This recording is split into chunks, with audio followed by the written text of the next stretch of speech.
reka nkwifuze kugira wa gatatu mwiza cyane. Sport Build mu gihugu cy'Ubudage iraserebura bikomeye cyane. Bayern Munich yatwaye igikombe cya 8 cya shampiyona, ari nako yatwaye igikombe cya 30 cya Bundesliga mu mateka yayo. Iki kinyamakuru kikaba kivuga mwe mu mabanga Bayern Munich ikoresha kugira ngo itware ibikombe, hakarimo kugira ubuyobozi bwiza cyane bukize hamwe, kugira vestiaire ishyize hamwe, hanyuma kandi bakaba bari bafata politike bakayigumaho. Nk'ubu bari kugendera ku bakinnyi b'abajene kandi bagura amafaranga make cyane. Naho ndebera amafaranga babagura, uri kubibona?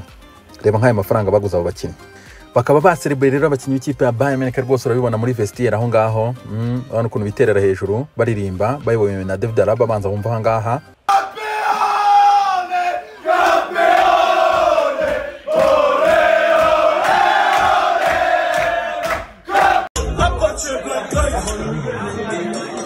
Urabona ko byari ibyishimo gusa. Philippe Lam nawe yatanze ubutumwa bwe avuga ati rwose congratulations ku ikipe ya Bayern Munich gutwara igikombe cya 8. Ati muri iyi minsi mugaragaje imbaraga nyinshi cyane, ati turi abo turi bo.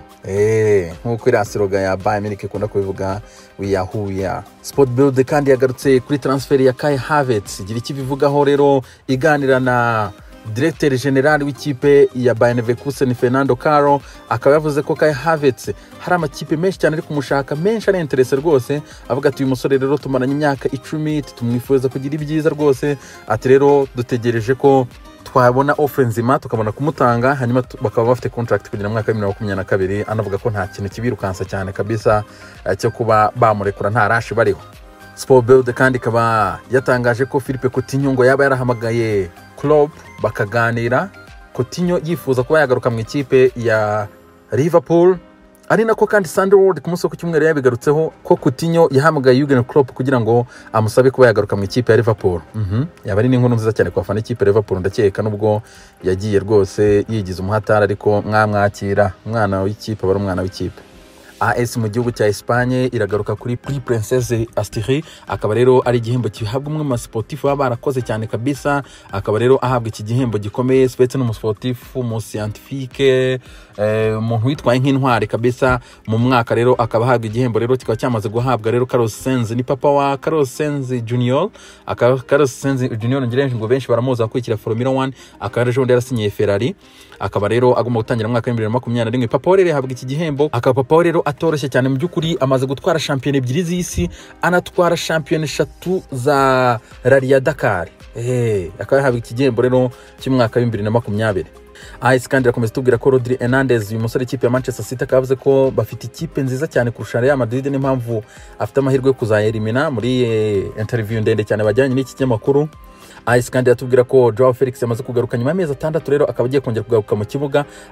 Ari nako Mundo Deportivo kandi nayo inatangaza yuko Joao Felix yagarutse rero akaba agiye kongereza imbaraga mu ikipe ya Atletico Madrid kureba ko batwara igikombe cya Champions League. Ku rundi ruhande Diego Costa bavuga ibitangaza gusa, nta nubwo nari nzi ko iki gitipe gikunda Cristiano Ronaldo.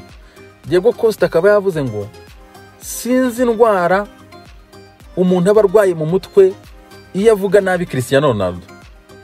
Reka ngenekereze mu magambo nk'anga y'ikinyarwanda cyimbitse kabisa. Ni hatari. Twikomereza na Mundo Deportivo. Iki kinyamakuru kikaba cyagarutse ku buyobozi bwa Messi kabisa. Messi ukomeje kugenda ugaragaza leadership, yafashe Barcelona rero kumona amanota 3 gwatsinda ibitego 2 kubusa. Hari na penalty yamukorewe iri controversial. Hanyuma ikinyamakuru kandi cyo kitubwira ko Messi abura igitego kimwe gusa ngo yuzuze ibitego 700 muri kariyeri ye. Hari ibitego 70 amaze gutsindira ikipe y'igihugu ya Argentine, ndetse n'ibitego 629 amaze gutsindira Barcelona. Agiye kuzuza igitego cya 700. Uyu mugabo unshyire muri comment umbwire ubona atazuzuza ibitego 1000 muri kariyeri ye. Kaba kandi hari ifoto yashimishije abantu benshi cyane, ngira ngo iyi foto yagisikira ku marezo sosiyo muri iki gitondo cyo kuri wa gatatu. Kabese garagaza hano mu tipe hano kapiteni w'ikipe ya Regane Sakurura Messi. Benshi bandika mu comment bavuga ati dore uburyo bworoshye bwo guhagarika Messi kabisa, ni hatari. La Gazzetta dello Sport iragaruka cyane kuri Mancini rero uyu mugabo w'umurejande ukomeye cyane, muri jande kwanza wa Manchester City n'andi makipe menshi. Akaba uyu mugabo tose ikipe y'igihugu y'Abataliyani niwe mu bundi bavuga wa Coppa Italia. Uyu mugabo yatwaye Coppa Italia 6 nk'umukinnyi, azitwara ndetse ari enye nk'umutoza. Akaba yavuze ati amakipe yombi aranganya imbaraga rwose. Juve na Napoli afite finale ya Coppa Italia uyu munsi. Ari nako kandi anakomeza avuga ko Dries Mertens ari bugora ikipe ya Bianconeri. Ari nako Cristiano Ronaldo ngo uruhande bari kumunyuzaho rwose ntaga ryoshye kuri 7 rwose ngo ntaga ryoshye, birasaba ko bamunyuza kuri 11 ngo niha bakanganye cyane cyangwa se bamukiye kuri points. ari nako Gatuza avuga ati tugomba guha ibyishimo umujyi wacu. Ati ndababara cyane, ati iyo abafana ba Napoli bambwira ko ntacyo ndatwara mu gihugu cy'Ubutaliyani ko nta gikombe na kimwe ndatwara, ati birambabaza cyane. Toto Sport nayo ikaba yungamo kabisa igaruka kuri iyi finale iteganyijwe saa 3 z'iri joro ivuga ati mumpe igikombe. Akari amagambo ya Gatuzo yasabaga igikombe kabisa. Abanyamakuru ejo yarabasekeje mu kiganiro yagira agateguriye match. Corriere dello Sport yo iragaruka kuri iyi finale kabisa ivuga ati miliyoni 10 z'abafana zirazicaye kuri televiziyo. Ari nako Corriere dello Sport kandi natubwira ko Gatuzo ari bube agarura Fabian Ruiz mu gihe Sari akaba ari afite dute kuri Milan Pjanic utameze neza. Corriere della Sera cyangwa se Corriere de Roma nkuko bakunda kuyita ikaba ivuga ko ikipe ya AS Roma yamaze kumvikana na Pedro Rodriguez. Fonseca ngarishimye cyane umutoza w'ikipe ya AS Roma. Anako kandi ikinyamakuru kitubwira ko Patrick Schick naramuka atsinze igitego muri match kurikiraho ya Leipzig cyangwa se igitego ni butsinde iyi season irangira nabona igitego, Roma rero ibona ibihumbi 500 nkuko babivuganye muri contract. Uyu musore imyaka 29 rero ikaba Leipzig igiye kumutangaho miliyoni 28 z'amayero kugira ngo ibashe kumwegukana niba mukeneye. Desani mu gihugu cy'Ubwongereza tweka ko Premier League yamaze kugaruka. Ari nako iki kinyamakuru kitubwira ko Pep Guardiola yatangaje yuko rwose abakinnyi be batameze neza cyane, nta fitness bafite. Ariko ku bantu bakurikiye press conference yakoze ku munsi w'ejo ya video, akaba Pep Guardiola avuze ati fitness y'abakinnyi banje ntabwo imeze neza. Hanyuma akaba yaranatangaje ko atari Man City gusa n'andi makipe yose. Urabona ko Pep ntabwo ageze ahisha abantu ababwira ko abakinnyi bameze neza kandi batameze neza. Yabweje kuri avuga ati rwose abakinnyi ntabwo bafite fitness imeze iri hejuru cyane n'andi makipe yose. The Sun kandi rakomeza tubwira ko Mikel Arteta hanganye n'ubuyobozi bw'ikipe ya Arsenal kuko uyu mugabo ashaka yuko bamuha amafaranga akagura abakinnyi. Hari ugukemura ikibazo cya Pierre-Emerick Aubameyang, hari ukongeza amasezerano Bukayo Saka, hari ukongeza amasezerano David Luiz ashaka kugumana nawe. Ikipe Arsenal ikaba mu myaka 3 heruka yahombye miliyoni 150. Uyu mugabo aravuga ati kugira ngo dukompetinge na Manchester City, Manchester United, Chelsea, Liverpool tujye kuri level yo kugaruka muri Big 4 nuko muma amafaranga nkagura abakinnyi. Akaba hanganye bikomeye n'ubuyobozi bw'ikipe Arsenal, arashaka ko bamuha amafaranga. Amakuru The Sun kandi cyatwereka line-up y'amakipe ari bukine kuri umugoroba rero Manchester City na Arsenal, akaba ari match ya Premier League iri bufunguriza izindi rero match y'ikirarane yo na Aston Villa na Sheffield, ariko bakaba bagarutse cyane kuri line-up ya Man City ndetse na Arsenal. Urareba gutya abakinnyi bari bubanzemo no kurinda tukareba. Anako kandi mubizi yuko abakinnyi ku mugoroba bakaba muri izi match 12 nuko ngo 2 z'uyu munsi na match 10 z'umunsi wa championnat yo muri weekend, akaba amakipe yose azaba yambaye mu mugongo hejuru handikwa amazina yabo, akaba hazandikwa rero ijambo Black Lives Matter. Akaba rero ari kugira ngo baharanire uburenganzira bw'abirabura rwose no kubaha ijambo. The Sun kandi rakomeza tubwira ko Nigel Henderson akaba ari minister wa sport mu gihugu cy'Ubwongereza, akaba yamaze gutangaza yuko asaba polisi bikomeye cyane gushyiraho ibihano ndetse no gufata kabisa bikomeye abafana bari bushaka guteza akavuyo ku mikino ya shampiyona iteganyijwe kuba bari bugaruke kabisa. Akaba rero Abongereza bafite urugamba rwo kuba bagomba kuguma mu rugo kugira ngo baheshe agaciro shampiyona yabo nkuko tuyemera ko ari shampiyona ikomeye. The Sun kandi rakomeza tubwira ko Manchester City imbere ku mwenda wabo bari buze kuza kuba bambaye Citizens Giving for Recovery.